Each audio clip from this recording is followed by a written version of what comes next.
Welcome to the Wired to Hunt podcast. This week on the show, I'm joined by Land Tawney, the co-chair of American Hunters and Anglers, to discuss the recent battle over public lands and what we should be looking forward to and expecting in the coming weeks and months when it comes to public lands and future threats. All right, welcome back to the Wired to Hunt podcast, brought to you by First Light and their Camo for Conservation initiative. And today we're talking public lands, and we are talking about a recent controversy that's been brewing the last few months that hopefully you're aware of. Hopefully you've seen this either here on my social media or on the Wired Hunt podcast or the MeatEater podcast or Cal's podcast or across many other platforms that have been talking about what's happening. But in short, we have been experiencing a series of different proposals to sell off public lands. And these proposals were a part of the One Big Beautiful Bill that's been debated in the House and Senate and recently signed into law by President Trump. And these proposals were talking about doing everything from selling off hundreds of thousands of acres of our federal public lands up to maybe as much as 3 million acres of public lands.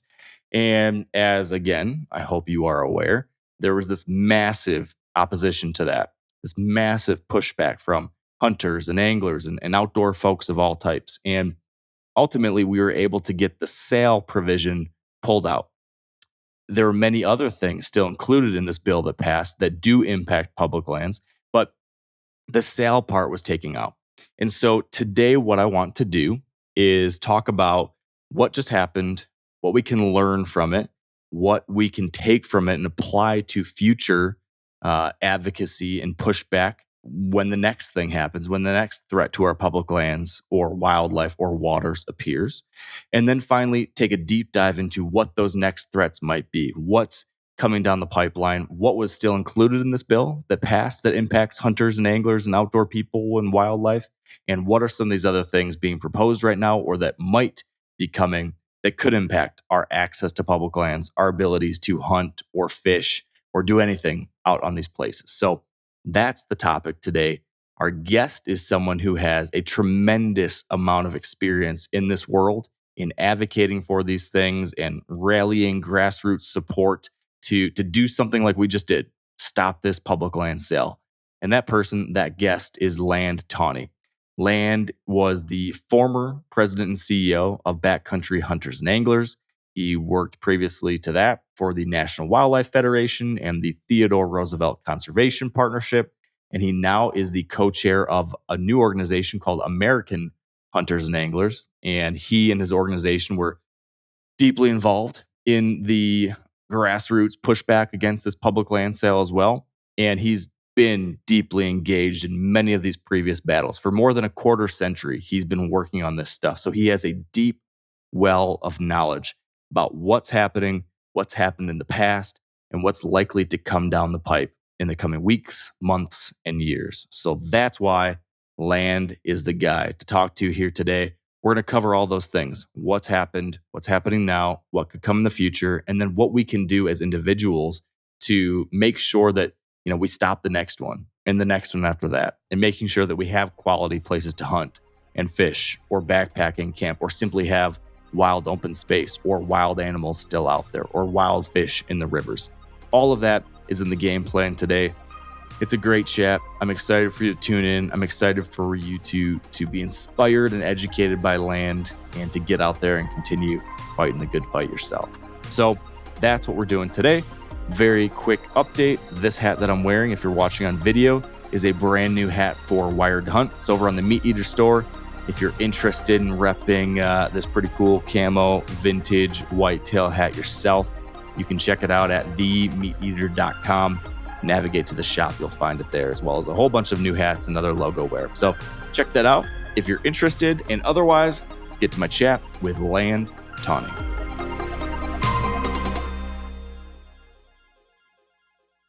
All right, joining me back on the show is Mr. Land Tawney. Welcome back, Land. Mark, great to see you. You as well. I'm glad that we have occasion to spend some time together. I wish it was under better circumstances. Our topic today is not necessarily a fun one, but glad to see your face again, Land. Well, thank you. Sometime we're going to have to get out in the woods and waters and do this in a proper way. I agree with that. 100% agree with that. I feel like last time, did you float to Smith this spring? Was that right? I think we I were talking did. earlier this year, and you were just about to, or just had. Yep. No, we Um, floated this Smith first week of May. Yeah. Okay. So maybe one of these days when you pull that permit next time, invite me along, and then we can do this. We'll How's see. that sound? There could be a trade somewhere. You know, it's Mm-hmm. such a special place that you need to Mm-hmm. experience, especially if it stays the way it is. Hopefully, right now. Yeah. Yeah. For sure. So let's just get into it because there's a lot to talk about. We probably don't have enough time to talk about everything. Anyone who has a pulse that has been, a hunter or angler, or really anyone who pays attention to the outdoors in any kind of way, probably over the last 2 months has seen what's been going on with our public lands. They've heard about this public land sale that was going to be included in the one big beautiful bill. We've talked about it quite a bit across the MeatEater properties, both here and Cal's podcast and MeatEater proper. But what I haven't got to do on this show yet is really do like a what's the right word? Like a debriefing of what just happened, what Yep. we can learn from it, and what's coming next. And so that is the job I'm signing you up for. Are you game to take on that role and to kind of go down that road with me? Let's do this. Yeah. Okay. So you have been around the block. You have seen this before. You've been deeply engaged in this set of issues. We saw something pretty similar to this back in 2017 during the whole Chavez deal. And Yep. I'm curious, you've just seen over the last 2 months this multiple different iterations of attempts to sell off public lands. Simultaneous to that, this rising of awareness within the outdoor and hunting and fishing community around what's happening in opposition to it. What we just saw, how is it different in any kind of way from what we've seen in the past? Great question, and thank you. I think that you know the first piece that I would say is different is back when Chaffetz was trying to sell over 3 million acres of public land. That had nothing to do with like tax breaks for billionaires. Like this is a totally different mechanism, I would say. And so the iteration you saw in the House, and then in the two versions or three versions, however many you want to count from Senator Lee in the Senate, those were all to pay off tax breaks for billionaires. And so I think that's like a different scenario as far as what happened with Congressman Chaffetz. Um, I would also say that what's different this time is it's all being talked about as an affordable housing, right? That's kind of like the issue du jour to talk about how to sell our public lands is to talk about affordable housing. And so that's a new tactic I think that Senator Mike Lee in particular has grabbed onto, and one that we're going to hear more often. And I think the third thing that I guess I would say was different is I felt like back in 2017, it was really the sportsman's community, hunters and anglers, that led the pushback. And that was definitely seen this last go around. In fact, I think the breadth and depth of that was even bigger. I mean, I think that from brands to influencers to individuals to organizations, that pushback this time was way heavier than it was in 2017. But I think in addition to that, the rest of the outdoor community, so the mountain bikers and the kayakers and the hikers and the paddlers, like they showed up in droves this time too. Like I think the Outdoor Alliance in particular, with Adam Kramer over there, Nicole Brown. I mean, they just crushed it as Mm-hmm. far as getting people to get engaged. And so that, to me, I think is like probably three big differences. Is again, kind of the difference of where it was like proposed in this reconciliation bill. I think that the overall idea of affordable housing, and then the third is just the automatic pushback, which is it created. So Yeah. different, but very similar. Yeah, and it's one of those things where the whole time this was going on, I kept thinking that 27 to like 2016, 17, 18, it was all a dress rehearsal, or it was all like a training ground for this moment, because I felt like that primed the pump for our communities, and we were able to stop that. But I felt like this felt like the big one, that we are now so much better prepared. There were so many people who learned about this stuff back in 2017 and 18 and became aware of it. And Yep. now 8 years later, it was like, oh, it's this thing again. Now we know what's going on. It wasn't like we were having to convince people that selling or transferring our public lands were bad. We weren't having to like establish the foundation as much. It was like, Yep. oh, this thing is back in a more serious way than ever, and everyone was able to activate. Did it feel that way to you? Oh, it totally felt like that way to me. I think that, you know, that this time it also felt like that either on one side or the other, right? Like this last time, like I think that it wasn't quite as much of a call to action in our community in particular. But this time it was like, if you weren't saying anything about it, like who the heck are you, right? Like at that point. And so I think that was different. But yeah, the training grounds. And I think that, a lot of the tactics that got used back when, Shaflitz was around was when Instagram was just kind of first starting, right? Like, and remember all the comments that were on his page going back months on posts that he had done that had nothing to do, with the sale of public lands, but people were mad. And so I think that people remembered those tactics. And I think that, besides the emails that were sent, besides the phone calls that were made, there was a ton of stuff that happened on social media. And I think, one other thing I think it would be different this time is that individuals stepped up and did their own videos, and like these are people with big followings. These are people with, a couple hundred followers, but they took it upon themselves to use social media to voice their opposition. I think collectively that noise, man, it was overwhelming for, elected leaders. And that's what we exactly wanted to do. Yeah. So here's another thing that stood out to me. And I'm curious if you noticed this or if it's just like selective bias on, like when if you buy a Tacoma, all of a sudden you start noticing everybody else has Tacomas, right?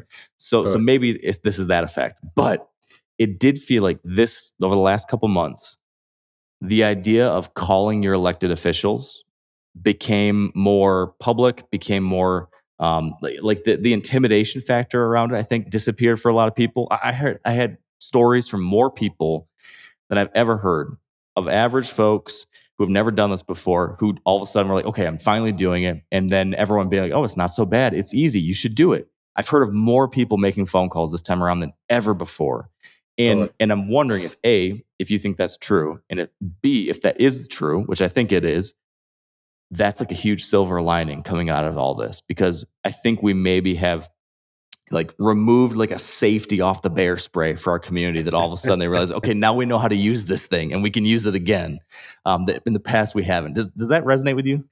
Just don't spray it on yourself. No,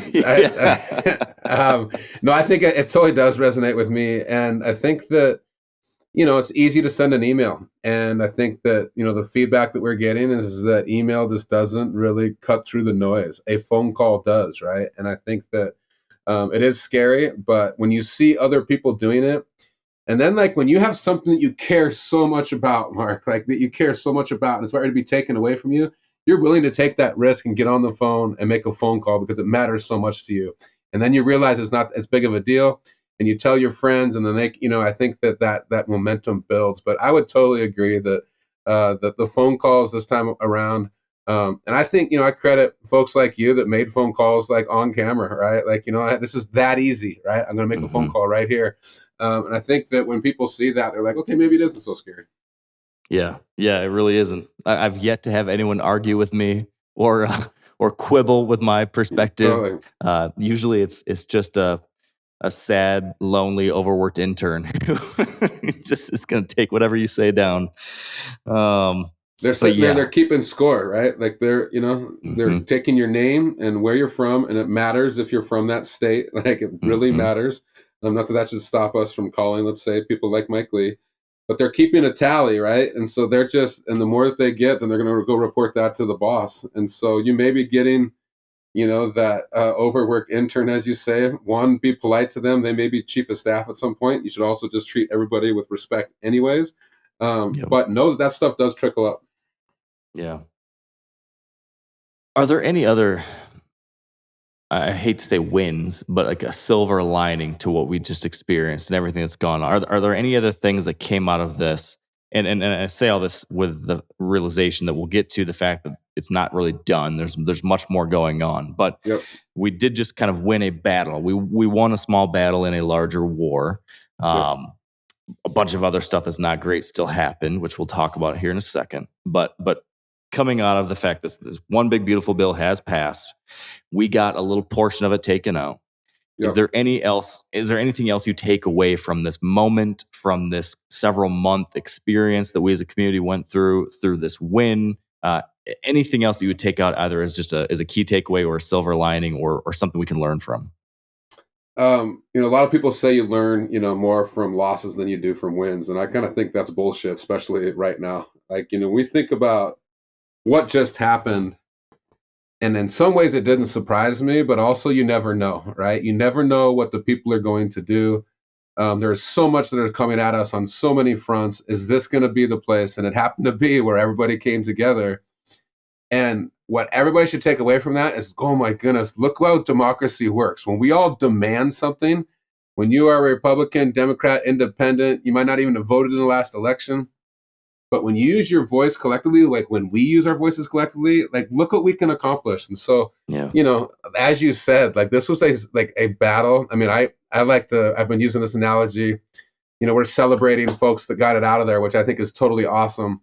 But that's like celebrating the waiter, for plucking the hair out of the soup.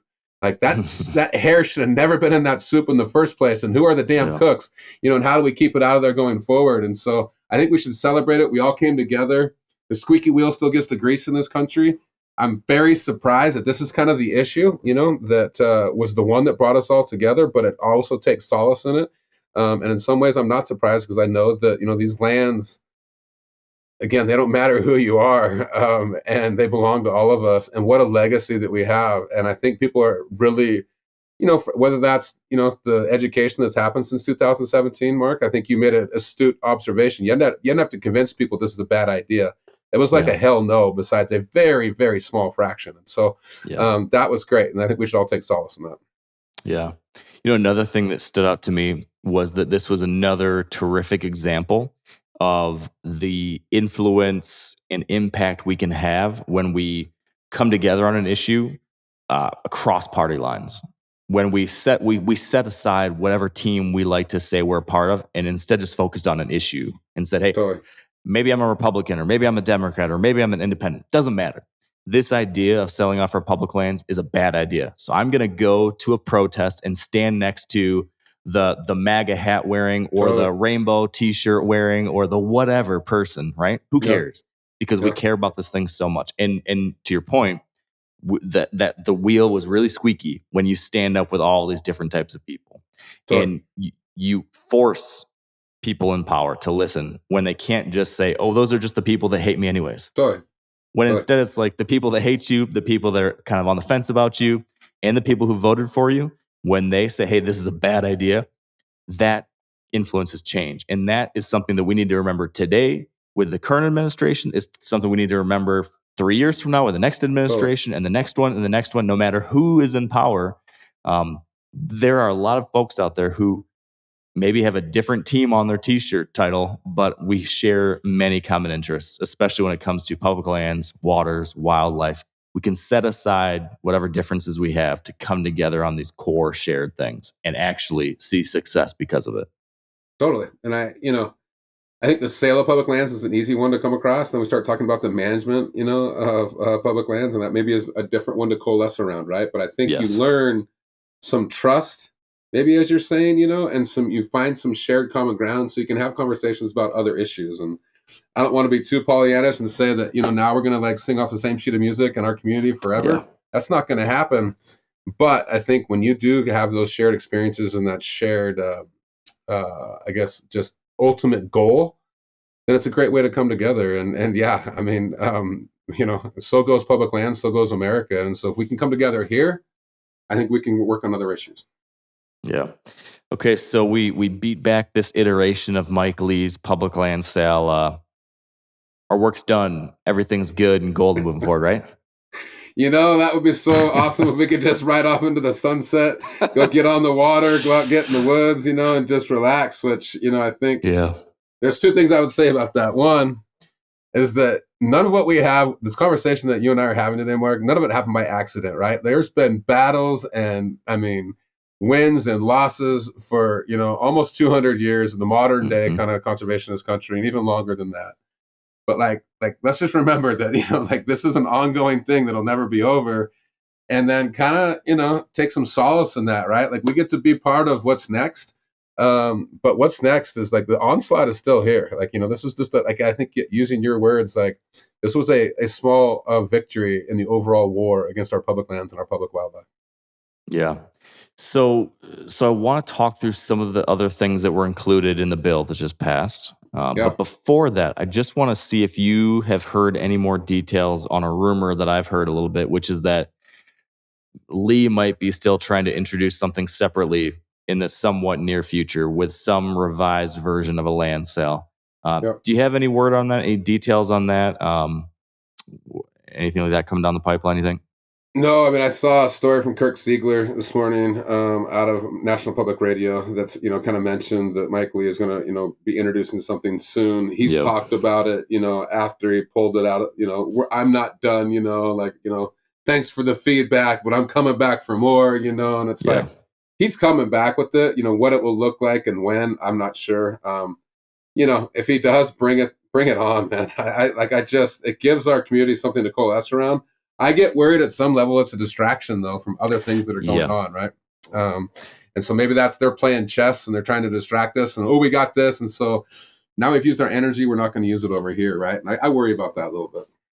Well, I've wondered the exact same thing because what was interesting was during this whole big beautiful bill debate, when it went through the House version and the House version of the sale was being debated, it took all the oxygen out of the room, right? Like everyone in the hunt, fish, and environmental space had to talk about the sale because that was the big one. Totally. Nothing else could be focused on.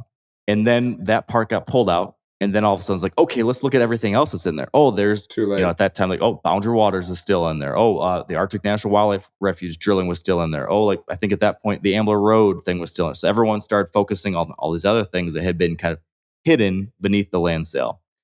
The Senate version comes around, all that stuff's in there, and then they say, hey, the land sale's back. And then again, it sucks all the oxygen out of the room. Nobody can focus on anything else. Nothing will break through because importantly, we focused on that. But there's no way you can get a bunch of communities like ours to be able to say, like, oh, hey, let's worry about point A and point B and point C and point D. That just doesn't work. So by putting the land sale in there, it basically secures passage for almost everything else because you just can't get enough noise and attention around all these other issues. I've wondered the same thing. Was it all a ploy to get everything else through? I mean, we could be conspiracy theorists and maybe think that. I think this has been a ploy since the administration and new Congress took over. Is we're just going to give you, you talked about earlier, this is like a shotgun approach, right? We're going to shoot as many things at you and you got to dodge all these bullets or push things back. And so that's eventually something makes it through, right? And so I think this is an overall strategy. But do I think that they did it on purpose for the Arctic, in particular? Probably not. I think Mike Lee is so dogmatic about this. That's why he just got his ass handed to him, and he's talking about bringing it back right away. If I was his Senate colleagues, I'm like, one, why are you wasting our time? Because we know what's going to happen with this. And then two, why are you putting us on the spot? Like this is a distraction to other things that we want to do. And the people have spoken. And every single time you bring this up, you're just going to get slapped back. And Mike Lee is a lot more long-term about this, Mark, as you know. And I think that he's never going to change his tune. So I don't think it was a ploy on his point. I think the overall strategy right now is just hit us with so much, flood the zone, right? I think is a way to say it. And so that we don't know what to do, right? So that said, within this bill, like setting everything else aside, like I don't care about anything else. Who cares in this instance? Just focusing on things specific to public lands, waters, wildlife, like our this lane that we're talking about here. What else within the bill that just passed are you most concerned about or think that we most need to flag and be aware of, like, oh, this thing happened? What are the ramifications of this? Is there any, recourse we have? What stands out to you as the most concerning things that are still in there? Yeah, I talked about one that isn't, right? I think they took out the Boundary Waters, that House version that got passed. And then there was this manager's amendment, which gets super nerdy, but they were basically saying this thing in there is a poison pill because it's not going to pass the rules mostly than anything. And so I think the Boundary Waters dodged a bullet there, and then it got back over to the Senate, and then that didn't get put in. I think that was partly because of the rules piece, but I also think that, it's a special place. And if you can drill, if you can, do a copper sulfide mine a quarter mile south of the Boundary Waters, you could do that anywhere, right? That landscape, how important it is. And so, like, I was happy that was taken out. something that did make it through that we've already kind of talked about is the Arctic National Wildlife Refuge, and what I hope people understand about the Arctic National Wildlife Refuge, and it was set aside when they were doing more development, on the North Slope. Like, this wasn't like, this is, hey, let's just set this thing aside for, shits and giggles. It was done as a way to protect, a place while you were going to be defiling another place, right? And so this Arctic National Wildlife Refuge, which I've never been to, but you just were there, like, I take that in the boundary waters and I bring them both up almost in the same venue. Is that if you can go and destroy these places or defile these places, you can do it anywhere. And so they're like these things we put up on this pedestal. And if you can go there, then you can go anywhere. And so that one that made it through, and the idea that they're forcing leases, 400,000 acres. I just, the last go around of leases, it didn't go well, like not many people bought, like these leases. And so we'll see what happens this go around. But the idea that you're forcing leases is just ridiculous to me. So that's a major one, I think, in my mind, for sure. And I don't know if you have thoughts about that one. Yeah, I mean, I echo everything that you just said there. It's a place where, the vast majority of the Arctic is open to drilling and leasing in many parts on the Western Arctic side. There's this rare slice of coastal habitat left that's untouched, that's part of this last great intact ecosystem, that's the calving ground for the last caribou herd that's not precipitously declining. Yeah. You could go on and on and on with like the superlatives about this place.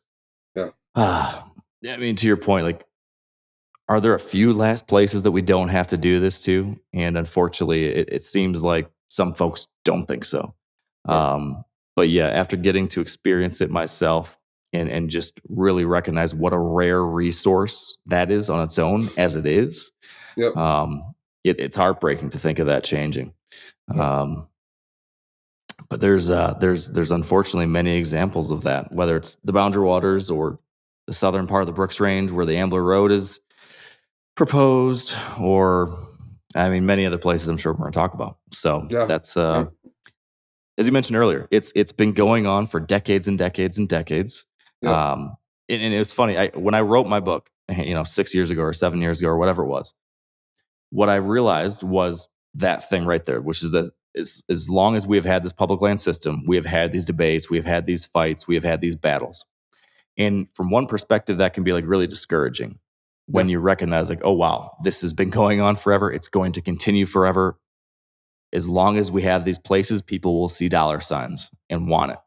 So that can be depressing. But on the flip side, it can also be encouraging because every single time there's been one of those threats, one of those battles, one of those fights, there have been hunters and anglers and outdoor recreators and conservationists of all stripes and types who have stood up and spoke out and fought back. And we've won a whole lot of those battles. Not all of them, but we've won a lot. Totally. And so it's kind of like in our DNA a little bit. It's what we do. We protect these places, and there's precedent that we can win some of them. So that is encouraging in some ways. Yeah.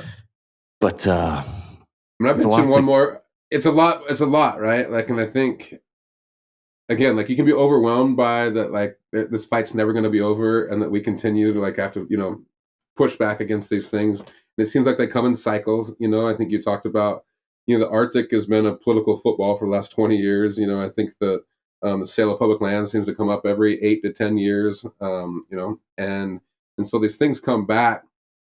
But it's also, like I will say what I said before, like, it's so rad that we're still doing stuff that, like, Theodore Roosevelt was fighting for, that Aldo Leopold was fighting for, that Rachel Carson was fighting for, I mean, I think that, like, it's kind of cool to be a part of that whole thing.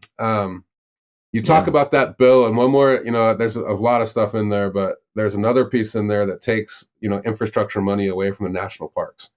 And so National Park System got some money to work on infrastructure. I saw an article a couple of days ago that in June they had the highest visitation in Yellowstone and Glacier than they've had ever, which has been happening for the last decade.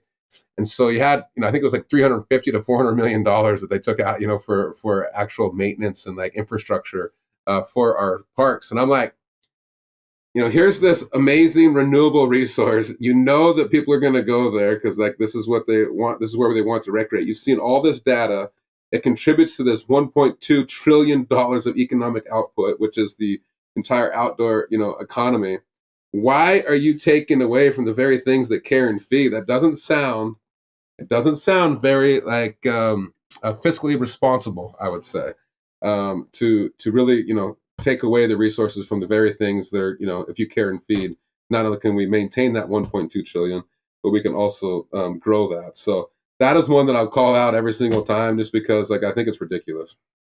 Yeah. And I love the idea of being fiscally conservative and making sure we're not breaking the bank for our kids. But it's hard to make that argument, to use that as your defense for, trying to sell off our public lands or trying to pull back funding from our land management agencies or anything like that, in one hand. But on the other, in this same bill, you reduce royalty rates on the Totally. gas and oil companies that are extracting oil from our public lands. So I don't think people realize this, that there's this whole thing like saying, hey, we're trying to be more fiscally conservative. But this bill reduced the dollars that oil and gas companies pay back to the government for taking oil and gas out of our public lands. So instead of trying to make this stuff more profitable, we just made it less profitable. I have a hard time squaring that one. Yeah, that's that's again, don't look at what we're saying, look at what we're doing, right? And I think we have to look at what they're doing. And in that case, these companies have been paying that for decades. That's the cost of doing business. It's not like oil and gas is doing horrible right now. They're having record profits. And so to me, that was just, a nod and a wink to folks so they can make more money, which, that's going to be a select few. So it didn't, the big, beautiful bill was ugly in many ways. So here's another one. A big win that we had back in, I guess it was early 2020, maybe when it signed, or late 2019. It's all blurred now. But the Great American Outdoors Act was a great win for us as the hunting and fishing and outdoor community. That was signed into law by the Trump administration, and they have celebrated that, and rightfully so. I'm really glad they signed into law, and I'm glad that there were Republican senators who helped push that across the finishing line. That's awesome. But now we're seeing some of those funds pulled back that permanently authorized the Land and Water Conservation Fund. But I've been seeing those funds are being pulled now. Can you fill me in and focus in a little bit more on what's going on with the Land and Water Conservation Fund and some of those dollars? Yep, sure. So I'd say two things. One, there was some money that was in the actual big, beautiful bill. It was $200 million, if I'm correct. That was for a portion of the Land and Water Conservation Fund dollars. It was going to originally get pulled out. That got put back in, so we dodged a bullet on that. There's a budget that's proposed by the president. So this is separate from the big, beautiful bill. This will be a budget that will be implemented in 2026. But it takes $400 million from Land and Water Conservation Fund away in that bill and puts it back to the general treasury, which I want us to rewind history just a little bit, is that when President Trump was president first go around, he had a budget which totally, completely zeroed out the Land and Water Conservation Fund. So took it from, its potential at $900 million all the way to zero. Then a couple months later, Senator Daines and Cory Gardner are running for re-election. Daines is from Montana, Cory Gardner from Colorado. Both Republicans came to him and said, man, the Land and Water Conservation Fund is so important to our constituents. We need to get something done that permanently authorizes, this fund at $900 million a year. The president's like, I think his words were, sweet, get me something on my desk and I'll sign it. Well, that's when all the work got put into describes it was awesome bill, Great American Outdoors Act. Not only did it have Land and Water Conservation Fund in there, but $12 billion for maintenance on our national parks, national forests. Amazing. Sign into law. Mm-hmm. We all celebrate, which we should, as you described. I remember making a ton of phone calls. We had Senator Daines on a Zoom call when I was back at Backcountry Understanding. It was amazing. Now let's fast forward. Second administration, the first time he gets to put a budget forward, and here's this bill that he just signed into law, and now he wants to cut it by $400 million, right? And so almost in half. And to me, man, that's just that's straight political talk, is what we just saw. Or what happens in politics is that they say what you want to hear, that actually something happens because it was politically salient, but then the original intent of gutting that program is now there. And so the good news is that's just a proposal by the president, right? So the president gets a budget proposal together. Not only did he gut, Land and Water Conservation Fund, but he gutted our public land management agencies in a huge way as far as how they're going to manage. But that goes to Congress, and Congress is like, thanks for that. Now we're going to do our own thing. And we're seeing, obviously, the president has a lot of influence over this Congress in particular. But the Congress starts over and they basically do their own thing with the idea of thinking about the president's budget, because ultimately he has to sign it. So we have a lot of time with LWCF, I would say, to push back against this ill-fated idea. And, since it's been used in every single county in America, and every single elected official has some project in their district, that I feel, okay, but it's going to be one that the people are going to have to step up on. Really quick, just in case someone doesn't know what the LWCF is, can you give us the 30-second Cliff Notes? Sir, Land Water Conservation Fund, established in 1964, takes money from offshore oil development in the Gulf of Mexico, puts it back towards conservation, access, and like I said, every single county.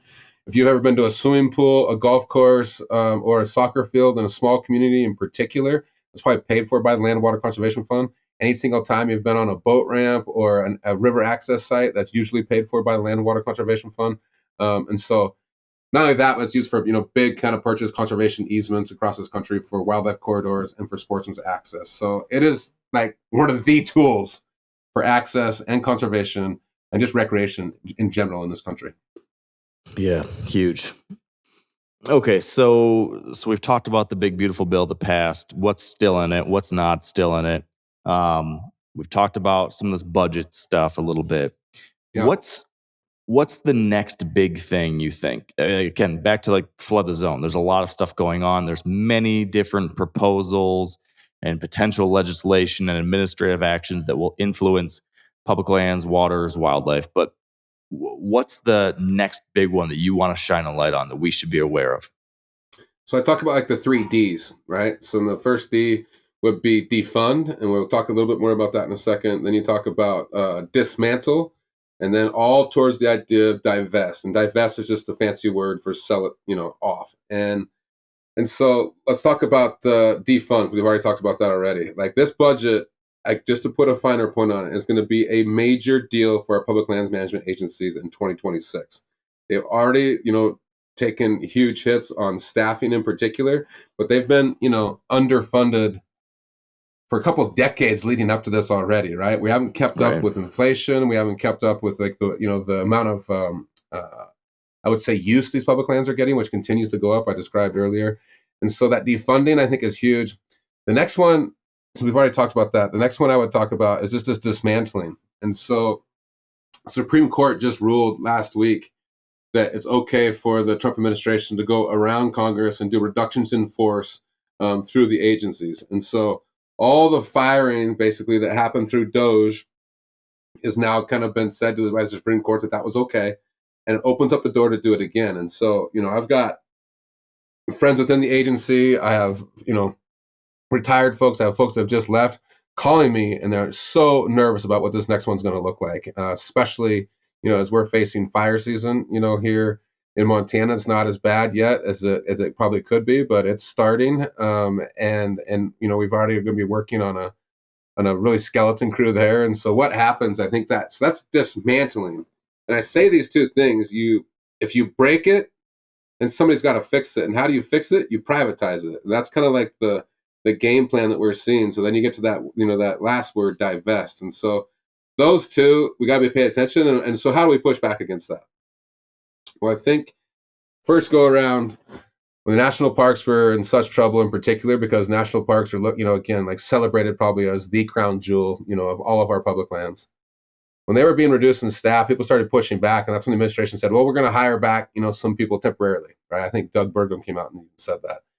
And which they have not done yet, by the way, but that was because there was so much pushback from the people. And I think to senators in particular, I don't think the administration is necessarily going to listen, but when senators start calling them, they have to listen to those senators for 2 reasons. 1, because they're senators and they're one of the checks and balances on the administration. But 2, they have to be elected in order for the administration to get done what they want to do. They have to have, a party and leadership. So push back against the defunding, push back against this next RIF, or reduction in force, I guess is what it's called, when it happens, because I think that, and even preemptively doing that right now with your senators and, other elected leaders, I think will help push back against. But those are 2 that I'm pretty nervous about.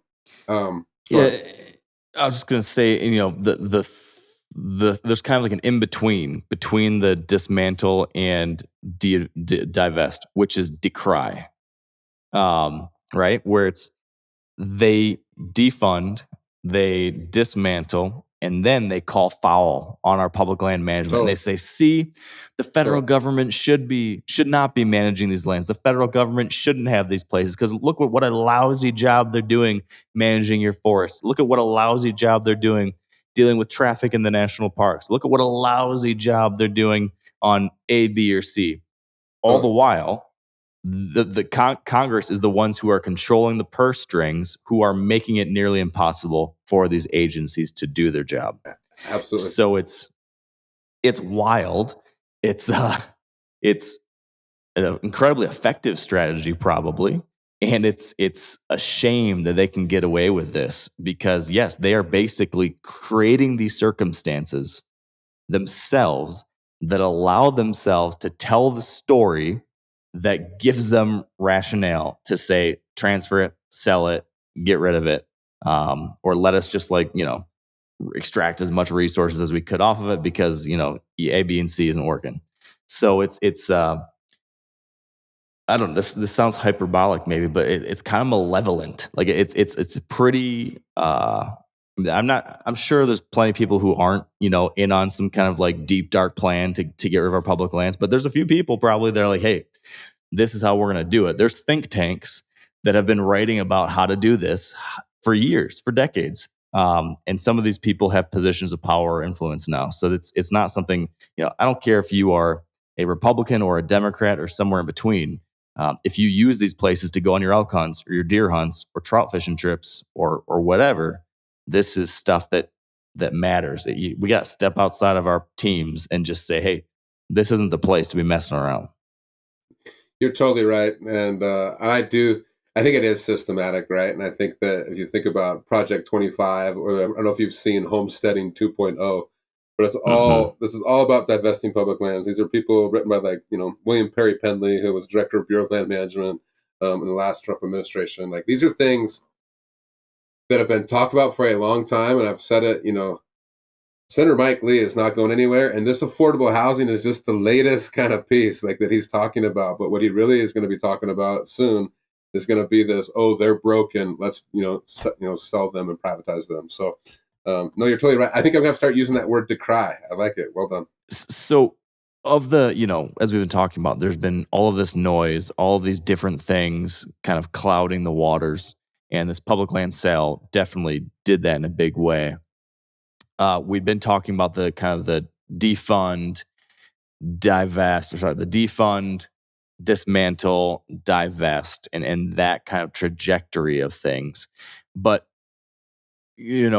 outside of that, or maybe expanding on that, what are some of like the other, if any other specific actions that you expect we need to be, starting to get educated on or start moving on? Because this funding stuff is it's kind of high level. It's kind of, I don't know how to quite put the words to it, but when we hear about funding, there's all these different budgets. As you mentioned, there's the budget from the president, then the Congress puts together their budget, and there's all these many, many moving parts. It's less tangible, I guess, than what I'm getting at.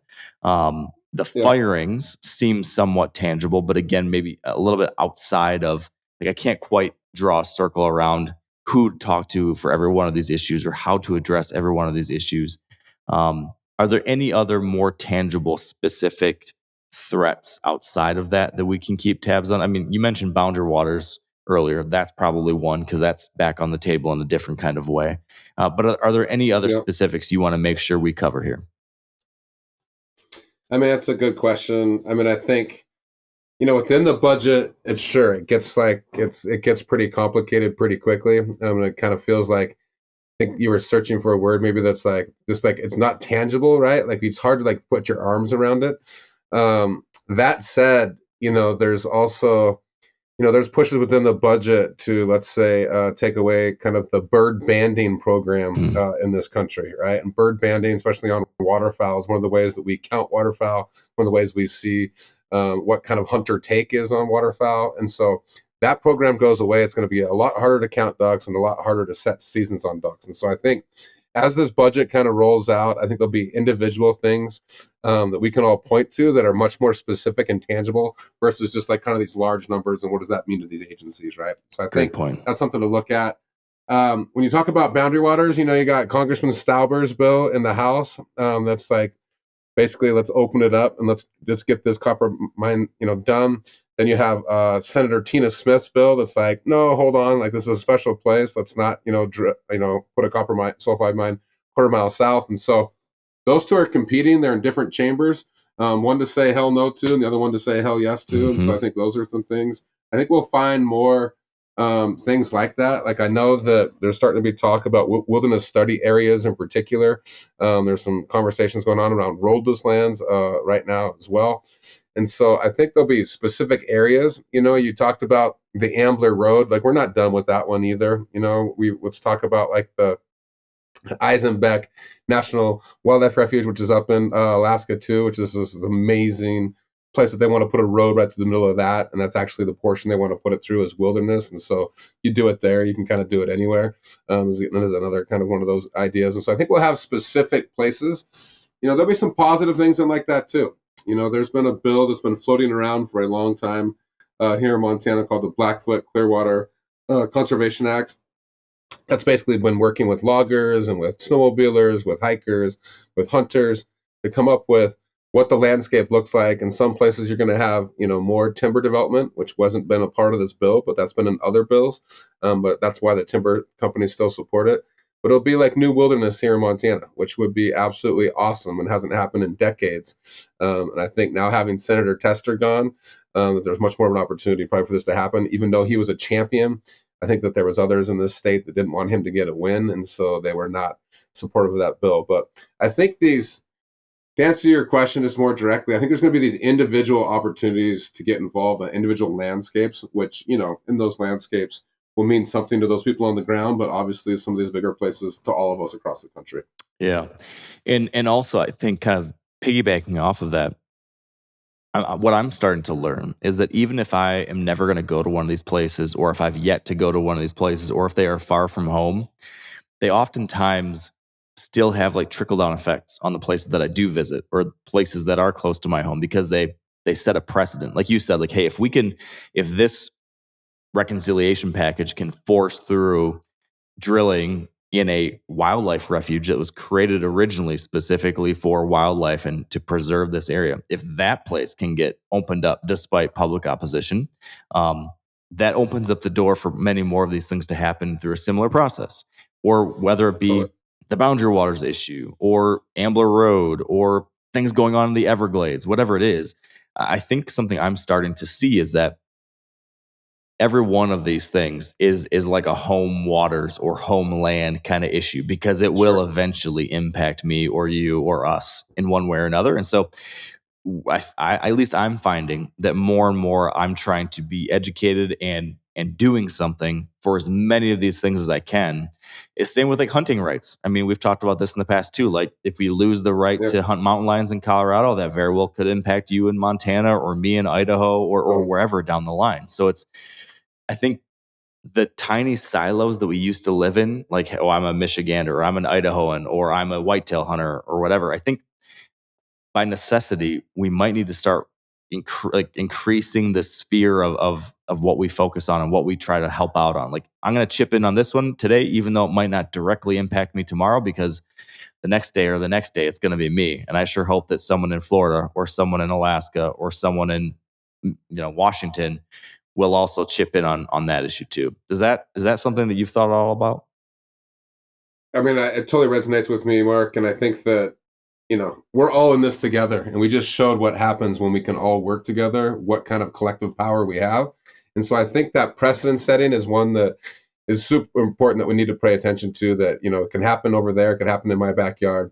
I think another piece is that clean air and clean water belongs to us all. And like, when I think about clean water in particular, 70% of our clean water starts on our public lands. And so that clean water, whether you probably live in Arizona, it's probably even more important to you than maybe up in, in Minnesota, but they're all connected at some level, right? And this water belongs to us all. So I think there's that piece. And then I think, for those that don't, like think about that piece. Like there's that $1.2 trillion economic, driver that's in this country. That should be something that we, as all Americans, should care about, right? That we have something that, contributes significant amounts to the economy, especially in rural America, right? Especially in rural America. I think we should maintain that. And then the last one, I guess, is like why we should care about this stuff, man, is that I don't know about you, but when I've faced adversity in the woods, like I've learned something from it every single time. And sometimes, that means like pack up and get the heck out of there because that's the only probably decision. The other times you face that adversity and helps you with other things. And so to have places where my kids can go face adversity and learn from that, like my daughter in particular, as she goes off to school next year, like these are why we should be paying attention to this, whether it is, in your backyard or not, is because these places can provide all those things that we just talked about and some. And if we take them away, they're never going to function the same way again, right? They never will function the same way again. So they matter to us all. Yeah. So we really need to focus on this budget and staffing and management of our public lands now moving forward. There's going to be some specific location-focused attacks that we need to be focusing on. There's been a lot of these kind of rule or regulation rollbacks that impact our public lands and waters, things like the roadless rule being rescinded, etc. Long story short, there's going to be more action needed, right? Our work is not done. The land sale pushback that we all contributed to, that was just the beginning.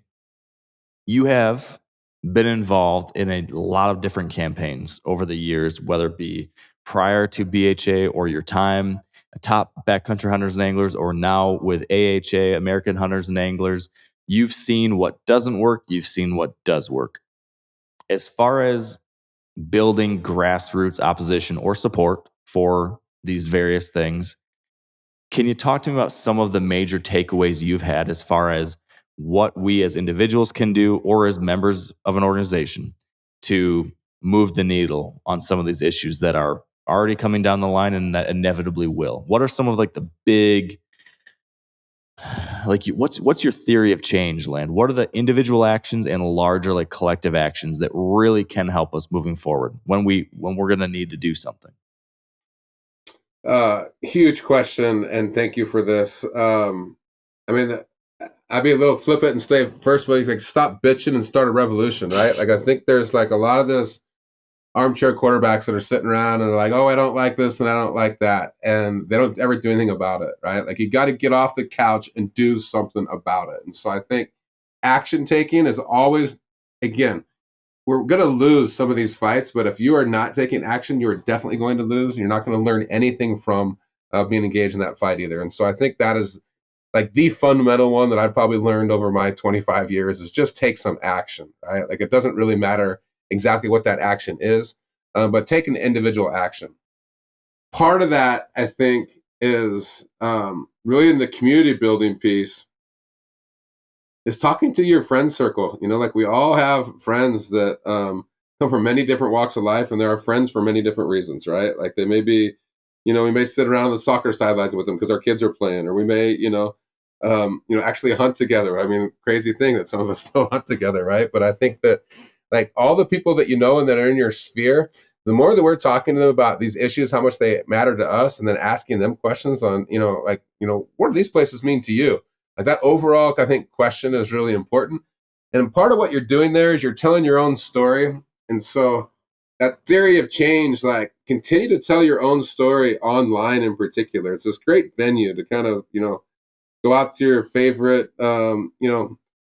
fishing access site and talk about how this was put there by the Land and Water Conservation Fund, right? Like, I think there's ways for everybody to tell that story, and so that it becomes, Land and Water Conservation Fund, nobody used to really know what it was. And I was glad that you had me explain it today, because sometimes I'm talking to people and they know exactly what it is now because we've been educating for over a decade. But there's still people that don't know that. And so the more that we tell that story, I think the better. And then, my theory of change, one of the things that I think really works is that we got to stop just trying to like be nice all the time and not hold people accountable. And I think accountability can be thanks as well, but it definitely has to be spanks. And I think that ultimately that elected leaders in particular, they got to feel some heat. And when they feel some heat and that stove gets hot, then they back off and they try to figure out how to get out of that corner that we put them in. And Mike Lee, I think, is a different cat. I think he's a totally different cat. Let's put him in a different box. But I think a lot of people that he's trying to convince to get on his team are still very much clay, and that we, by pushing back against them, we're letting them know that we want them to do things in a certain way, that they will listen to the people. And then when somebody does do something bad, we got to hold them accountable, and I think spank them publicly in particular. It's really the only kind of like backstop that we have. And that is like, when I say theory of change, and I won't name names unless you want me to, but I've worked with a lot of different politicians that have only done the right thing once they've gotten spanked. Then once they do the right thing, then you celebrate them, like they're the best champions in the world, but also don't say that's the last thing that we're ever going to say to you, right? Like, it's this constant kind of training, I would say, that you have to do with elected officials. And I think that negative piece, it's hard to do sometimes. And sometimes, maybe even the world that we're living in, it feels like that's too much of the noise. And so you have to do it in a tactful way. But I think holding our elected leaders, accountable is a great way to like create change, and long-lasting change too. And then I think, the last thing is like catching them when they're good. So I'm talking about the spank kind of piece, but when they do something good, I think really, it's like when you're training a dog. They probably learn more from the treats that you give them than the shot collar that you give them, right? And so when they do something good, I think applauding them, but also letting them know that like this is not like with your dog, you don't just get to get that one treat and then you're done being a good dog. You got to behave that way so you can get those treats going forward. So that theory of change, I think I would say those things. And then besides that, the storytelling that has to happen from podcasts like this, from national leaders, I think just continues to have to happen. And so that this power that we all just realized can be maintained, and that we're ready for that next fight. And then I think we can think about things that are proactive as well. But right now we're in pretty big defensive mode. Yeah. So imagine a world, Land, where we didn't have this pendulum swing. Imagine a world where it wasn't like, oh, all right, stuff's going all right. And then, oh, no, now we're crazy on defense. And then, okay, now it's a little better in this front. And then, oh, now it's on defense. Or, as a hunter, my pendulum is like, okay, sometimes like, oh, shoot, everyone's trying to take away our hunting rights. Everyone's trying to take away firearm rights, etc.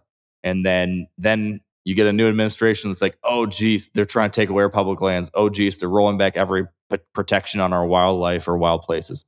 And there's this pendulum goes back and forth. It's like whiplash. Yep. How do we ever change that, Land? What's the roadmap to someday getting to a point where it's like, all right, everyone is working to protect these things in one way or another. They've got different solutions, different ideas, but at least we're a little bit in closer alliance on folks on both sides of the aisle standing up for public lands, or folks on both sides of the aisle, advocating for some relatively long-term sustainable solutions to keep our wildlife and wild places around. How do we get there, Land, in your view? We demand it. The people demand it. And I think that, this last public lands fight is a great example, is that Senator Mike Lee thought all this pushback was like manufactured by the left. Like, he really was out there. He was tweeting like, who's paying for this? A bunch of money. Yeah, exactly. And I was like, you are not reading the room, man. Like it is across the entire spectrum. And so then we demanded it, and ultimately he had to listen. Now there was phone calls being made to people about backing off of like, their soapboxes and like trying to be quieter about this stuff. And, those people said, oh, you want me to be quieter? And then they leaned in even heavier, right? And so I think we have to demand it. And we have to really try to have to find this like common ground from the very beginning, right? Like here's this public land, these public wildlife that are unique in this country that we all care about for the majority, right? Like this is one thing that we can coalesce around, which we just showed. Can we start building like that base? Then that allows us, so that pendulum doesn't do this, it just does little teeny ones, right, in between, because there's going to be different ideas about management, how much money we should be spending in this part of the budget or another.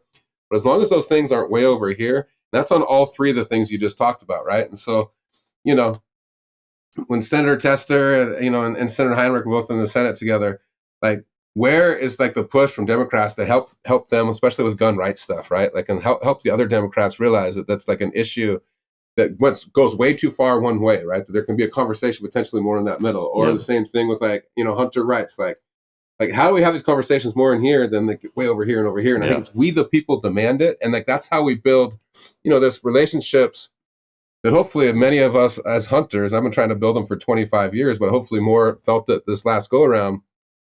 But was during this public lands fight, when you're talking to other public lands users, what a great opportunity that was to like not talk about, like, man, you scare the elk away with those mountain bikes, when you're in a certain area at this certain time of year. It was like, no, we're talking about the fundamental thing that we all care about. We built relationships. And so if we continue to build relationships with people that don't necessarily recreate the same way that we do, or don't look the way that we do, or don't vote the same way we do, and then collectively we demand it, I think we can get anything we want. Yeah. So you mentioned earlier about, demanding things, holding people accountable, not mincing. We didn't say this, but I think something you were speaking to was like not mincing words sometimes. I've seen like a couple different approaches to like advocacy organizations. There's one arm of our conservation world that is like, we're going to fly the red flag, we're going to send the red alarm, we're going to call a spade and call you out and XYZ. And then there's another arm, which is like, hey, we need to maintain communication channels with whoever's there, no matter what their policy is or no matter what administration they're in, because we're going to try to get some moderate things done and maintain communication. So because of that, we're going to be very, very conservative about, how we say things, or conservative about calling folks out, because we don't want to damage those communication channels or possible potential collaboration. And I personally can see the value in both. I would say that it seems like your new organization, American Hunters and Anglers, as you just mentioned, takes more of the, hey, we're going to call it out kind of approach. Can you just expand a little bit more on what your approach is with this organization in particular? So what are you guys doing? How are you going to do things? What makes your organization now different than BHA or things you've been a part of in the past? And then finally, how can people learn more, engage, anything with what you guys are doing? Great. So I would like to start with like an analogy, right? Like we're all going down this river together, right? And we have this destination in mind, which is carrying on this conservation legacy that was gifted to us. Within that river, there's many different boats that have different roles like on that river, right? And so, some are going to be utilized for, like you say, to kind of like maintain relationships, have these conversations behind closed doors. Others are going to make some noise on the outside. And that's really what American Hunters and Anglers are trying to do. Said another way, we're going to break some eggs and so others can make some omelets, right? And so I think that sometimes that, there's things that need to be said, calling it like we see it, and so that others can have those conversations behind those closed doors and be like, man, that created quite a bit of noise for you on the outside. Now let's help you get out of that corner.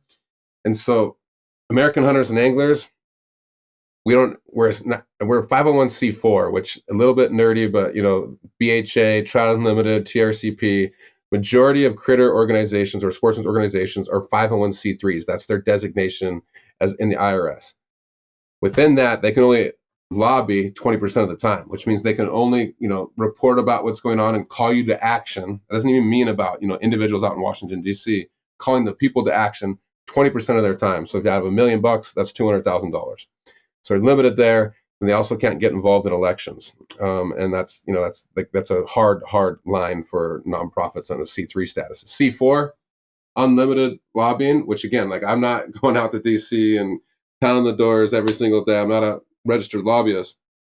But what we can do at American Hunters and Anglers is we can report the news on what's going on and then call people to action every single day without worried about getting up against that cap. Second piece of that is that we can get involved in elections and demand from our elected leaders when they're most vulnerable, I would say, to most spongeable. Vulnerable might be the wrong way to say it. They're the most spongeable and trying to like get them in a place where they commit to one thing or another, right? And that's on the campaign trail. And so that's really what we're going to be doing. We do that, on media. So social media, we're super heavy on social media, but we're also doing that with traditional media. So that's like stuff in print, I would say, New York Times, Washington Post, National Public Radio, that kind of stuff, traditional press releases. But like we're not going to be a membership organization. We're not going to be a like corporate partner organization. We're not going to be necessarily a volunteers all across the country. If people want to volunteer, they can cut videos for us, and like we can help get those up online, or we can help them and get engaged and volunteer their time by calling, sending an email, or going on social media and addressing people. So American Hunters and Anglers, in short, we're here to like let people know what's going on. When there is some bad actors, we're going to punish them, and so that others can kind of have those conversations about how they figure out, a policy that's a little bit different than what they put forward in the first place. Yeah, I love that analogy. I think that makes a lot of sense. There's a lot of different roles to play, and I can see the need for the behind the doors, the in front of the doors, the eggs and the omelets and everything in between. Whatever it takes to get a couple of these battles won and pointing things in the right direction, I think is good news as far as I'm concerned. So, Land, when you get up in the morning and you're trying to rally the energy for the day or for the work week or whatever it is, what are you thinking about? What keeps you coming back to this set of issues? What keeps you coming back to this cause? And finally, what would you offer to folks as we send people off today as they consider kind of taking up this same cause and getting engaged themselves? So it probably depends on the day. This morning, I woke up remembering our day that we had yesterday. So we had this day yesterday down the Bitterroot on the Bitterroot National Forest. We went down there to pick huckleberries, and the amount of people that were out on a Sunday picking huckleberries, and I'm talking like 3-year-olds to like 90-year-olds bent over on these little teeny bushes, picking up these little purple like berries. We call them purple gold, and they're out right now.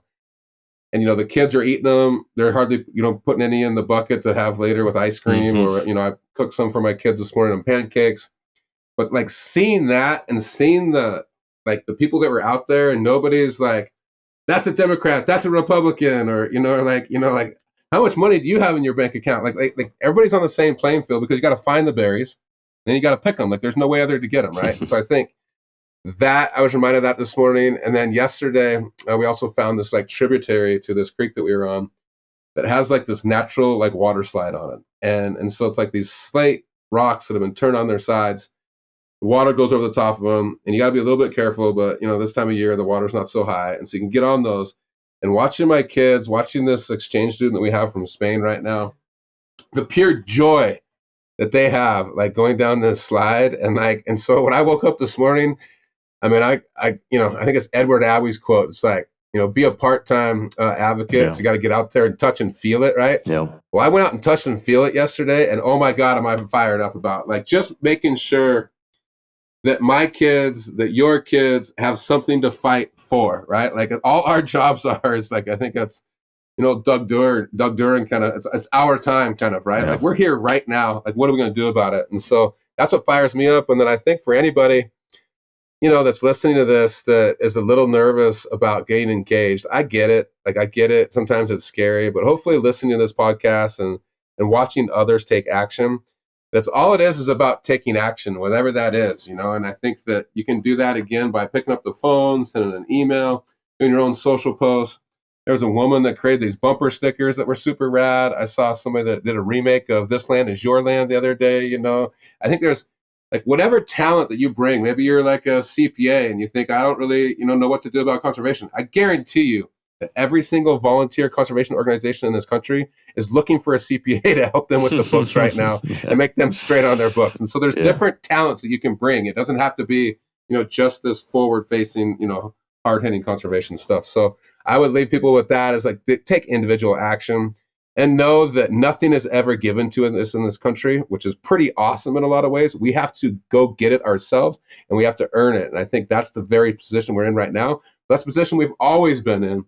And the only reason we're having this conversation like we're having right now is because of those people that became before us. So yeah, man, right on, Land. Well, I will speak for many, many, many folks out there who would tell you thank you for everything you've done over the years in these many different iterations of our fights for public lands and waters and wildlife. You've been a staunch advocate for a long time, and I appreciate everything you've done in the past. I appreciate what you're working on right now and what I'm sure is yet to come. And let's have another one of these chats down the line on the Smith River, and let's have some good news to talk about. How about that?